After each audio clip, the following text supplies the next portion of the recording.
Madamo ang ginbag-o sang pandemya nga dala sang COVID-19. Isa sa mga ini ang pamaagi sa pagtudlo. Bangod sa kahangawa nga mangintunaan sang paglaptas sang virus ang tradisyonal nga estilo nga face-to-face o kunang pag-atubangay sa hulot klasehan sa mga estudyante kag manunudlo, nagtuhaw ang iban nga mga pamaagi.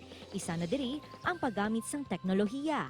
Apang bangod ini ang estilo nga wala pa napamatud-an, tigaylo magserbe nga garantiya, nagtuga pa sang kahangawa.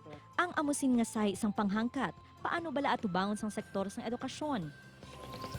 Mga kapuso, subong nga aga makaupod naton ang University President sang West Visayas State University, si Dr. Roselito Villaruz. Doc, good morning.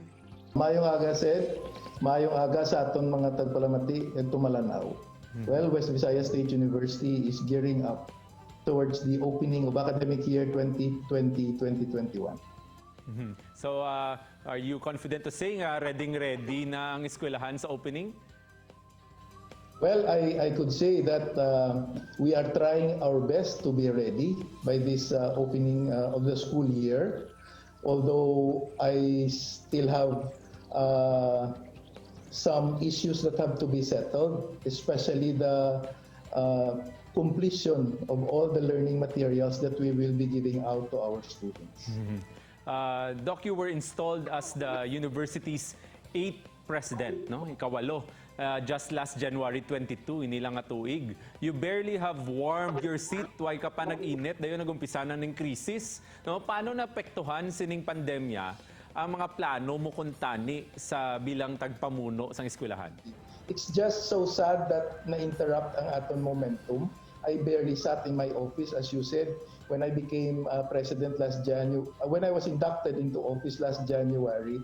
But this should not hamper us to continue dreaming and continue working hard in order to deliver what we have promised. Isa ka mayor nga obstacle was the access of students to needed facility.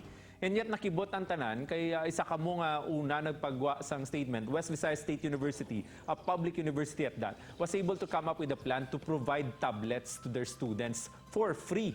How were you able to do that, sir? Paano ni nag-come up ining programa nga ini?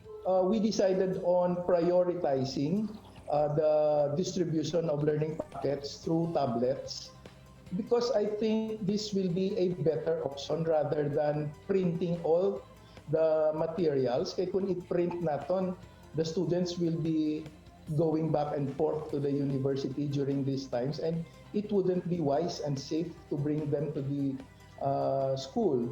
So we thought of giving them, borrowing them, allowing them to borrow tablets for the opening of the school year. Pila ka mga pagalang-alang sining new normal sa patag sang edukasyon is whether or not mangin epektibo manibala sa pagtudlo, no? Ako ikumpara sa tradisyonal. From the pure face-to-face classroom instruction into remote instruction where we will not be seeing our students face-to-face.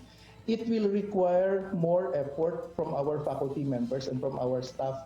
But in the end, learning will still happen or will still occur and will still continue despite the platforms that a different platform that we will be using.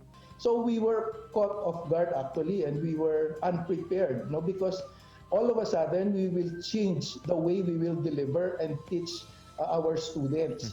So this is entirely new to us. Most or some of our faculty members are not ready with online or with the remote learning, but we've conducted a series of webinars and conferences to prepare them for this new normal. If you ask me if the transfer of learning will still be effective, I believe so because college students are already mature learners and they can adapt. Doc, outside the university, pila ka mga eskwelahan na ang nagsarado. Nubo ang enrollment, may mga ginikanan nga nagpili nga laktoran na lang anay ning school year. There are teachers that were laid off, no? On a more wider scale, what does the future hold for Philippine education? With the pandemic comes economic slowdown. Most workers are laid off, and these workers have kids that are being sent to school. So you can fully understand the impact in the educational sector. But I hope this is just a temporary thing and a temporary setback. And in the next couple of semesters or in the next year, probably we can revive these private schools that have closed down temporarily. Lastly, Doc, your message to the educational community, ilabi na sa mga estudyante kag mga teachers. Together with the other higher education institutions in the region, are working so hard to deliver instruction in an alternative mode or in an alternative platform.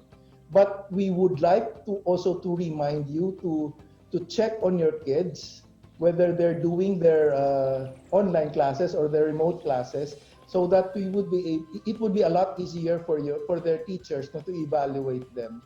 These are hard times, and these are very difficult times, and we would like to get full cooperation from all stakeholders of the educational sector. Thank you, Sid. Thank you very much, Dr. Joselito Villaruz of West Visayas State University. Salamat sa tiyon nga ginhatag mo sa amon.